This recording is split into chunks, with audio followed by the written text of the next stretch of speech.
ना crop treatment घ्यायची त्या शेतकऱ्यांनी अवश्य संपर्क साधावा आणि आपल्या शेतामध्ये भरघोस व दर्जेदार उत्पादन घ्यावं. कारण मित्रांनो, आज शेतीशाळेची गरज आहे. कारण मित्रांनो, कोणता खत टाकायचा, कसा टाकायचा, कामून टाकायचा, पिकाच्या वाढीच्या कोणत्या अवस्थेमध्ये कोणते कंटेन्स आवश्यक आहेत, ह्या अनेक गोष्टी महत्त्वाच्या आहेत. जोपर्यंत तुम्हाला ॲग्रिकल्चर एज्युकेशन मिळत नाही तोपर्यंत तुम्ही हुशार होणार नाही. आणि जोपर्यंत तुम्ही स्वतः हुशार होणार नाही तोपर्यंत तुम्हाला कोणताही दुकानदार सांगणार नाही किंवा त्या दुकानदारालाच माहीत नाही आहे. विचारा त्या दुकानदाराला जाऊन, युरिया हा 46% नत्र असतो, तर युरिया जर 100 किलो आम्ही घेतला तर त्या 100 किलोमध्ये 46% नत्र आहे, मान्य आहे ना? हो.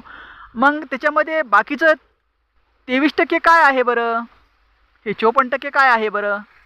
54% सॉरी, एका पोत्यामध्ये 23 किलो, 2 पोत्यामध्ये 100 किलोमध्ये 54 किलो काय आहे?